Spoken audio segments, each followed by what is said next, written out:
Hi, I'm Michelle. And I'm Sandy. We're the hosts of Wines Defined, a podcast and now a YouTube channel. That's right. And today we're featuring lesser known white wine varietals. And today's selection is a Muscadet. Yes, from the Loire Valley. That's right. We're so excited to be able to try this. And as you are listening to this, please be sure to give us a thumbs up and subscribe to the channel and subscribe to our podcast. And if you're there, give us a 5-star review. 5-star review. Let We us like know those. that we're on the right track and giving you the content that you want. And put a comment in if you'd like to see any other varietals that you would like to hear from other than white wines. That's right. If you have an idea of something that you'd like us to try and give our thoughts on, go ahead and hit us up in the DMs or comments, and make sure you're following us on Instagram as well. There is some content Wines there Defined as well. podcast. That's right. So back to our selection for today. Yes. It is the Oysterman Muscadet. And Muscadet, you think sweet? You do. When I first heard Muscadet, I thought it was going to be like the Muscadine grape. Muscadine wine. But it's not. It is actually the Melon de Bourgogne. Thank you. Yes. She took French, I took Spanish. Yeah. So they usually just call it the Melon grape. Mm-hmm. And it is actually very dry. So High, like if you look at the high acidity, Yes. high on the dry, and low alcohol, low body, but it is very, very dry and high acidic. 12% alcohol, I believe, in this bottle here. Typically, that's where these go. They're usually very light on the ABV. And the Loire Valley is where it's grown. It is. It's grown in the central western part of France in the Loire Valley. And there are two main rivers that run along where these grapes, the Melon grapes, are harvested. It is the Maine and the Sevier de Nantes. Nantais, I believe. I'll put it up here in the cards where you can have it spelled correctly for you. Not pronounced correctly, however, that's a challenge. It is a challenge. So, another interesting thing about this one is it has a connection to Charleston, the Low Country. It does. We are from South Carolina, and the importer is actually from Charleston. He produces multiple different wines, and this is one of his. His name is Oliver. No. His name is not Oliver. His name is not Oliver. His name is Coraher. Frederick Coraher. Yes. Oliver is the actual vintner. Vintner. And it's Yes. a single vineyard? This is a single vineyard, and it comes from a single vineyard. They are hand-picked grapes, organic. They like to be able to keep to the true earth mineral composition. The white wines from France tend to have or in this region, are high Very minerality, very high in salinity. Mm-hmm. So, and this is made to complement seafood. Oysterman kind of gives it away. It does. They also give a percentage of the proceeds to the coastal refurbishing of the oyster beds too. So that's a great. Awesome. That is great. a very so good you're thing. contributing to a cause when you're trying this. So do we want to actually try it? Sure, let's go ahead and try it. All right. And what are some of the notes that we found on this one? It was green apple, pear, some salinity, I believe. Yes, some salinity.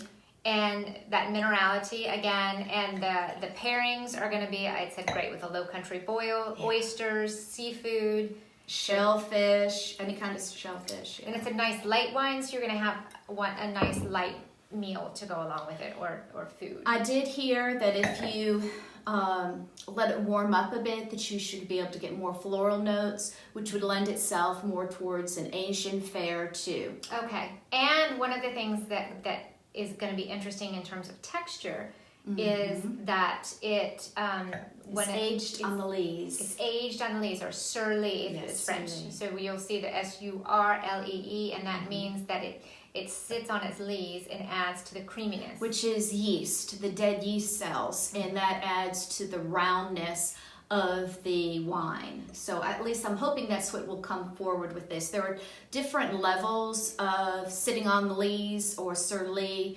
This is a lower level. This bottle happens to be like $12. Mm-hmm. So $12.95 is the retail. Yes, it is $12.95 for this retail. So the shorter the amount of time that it sits on the lees, the less expensive. So if you have one that sits only about a year, it's like this, about $12. If it goes to 2 to 3 years sitting on the lees, then it becomes more expensive, about $25. And this is unoaked. This is an unoaked white wine, stainless steel, and the way that they're introducing that creaminess is with the sur lie process. So, cheers. Yes.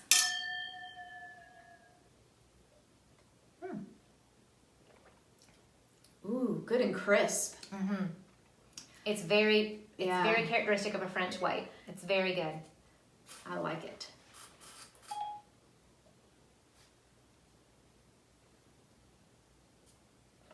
It's very acidic.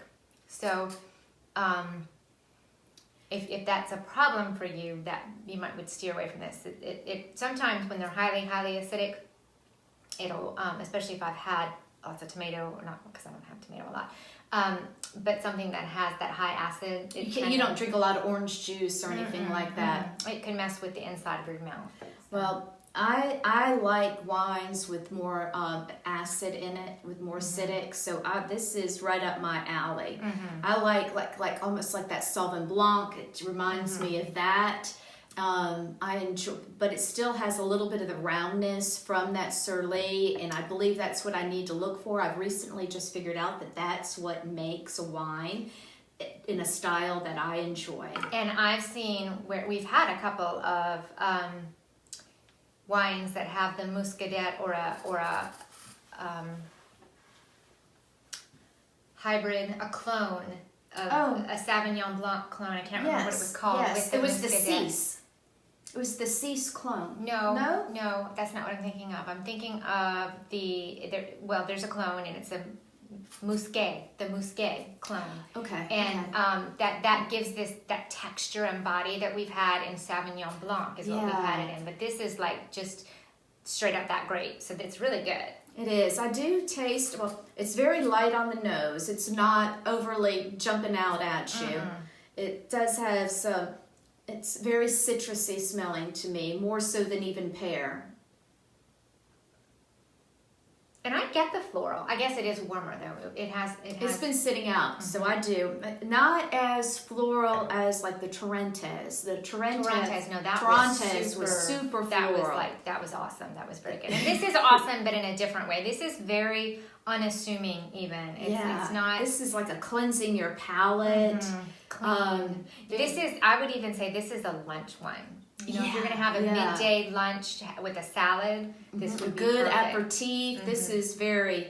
I think it would go good with food too, not just even as an aperitif. No, I think a salad. I think if I'm going to go out and have a nice lunch and the occasion calls for having a glass of wine as well, this would be a great one to do. So I enjoy it. I would definitely get another glass. I would definitely get another bottle. So I'm guessing that's a 4 corker for me. We're straight on the ratings, and I'm going to give it a 5 cork also. I'm really enjoying this one. I gave it 4. You're giving it 5? Oh no, I'm going to give it 4. Okay. I'm not going to go buy a case of it. Okay. Just four corks. 4 corks. So both of us are agreeing 4 corks on this one. That's right. And I did look up when National Oyster Day is. When is it? August 5th. So if you're looking to have an oyster rose. And I'm surprised it's August 5th. You're supposed to have oysters in the months that end with R here in the States. So August doesn't have an R in it. I don't know. Maybe the calendar was wrong. But those national So is it days. national? So it's United States national? You know how they do those days. I mean, it's just somebody decided to call it Because you can't even go that. buy it. You can. Yeah. Well, I mean, maybe it's not recommended. Well, here in South Carolina, you don't go buy oysters in August. Okay. Because it's just not cold enough. Well, Maybe up north you do. Maybe up north. Maybe So if they you're can up do north, it. you can do that. I would say that yes. I was thinking. That's Well, I know. because Yeah. It's usually a fall thing. So September is maybe the better time to do I it. would. I'd wait till September. But National Oyster Day is August 5th, so maybe if you're out and they get some good ones. Yeah, Go according to ahead, go Google, at least. According to Google. So anyway, we hope you enjoyed this little review of Oyster Man, and Yes. check out the podcast. We've got some great content coming up, and we hope again that you'll give us that 5-star rating on the podcast and Please the do. thumbs up on this video, and join us next time on On Wines to Find.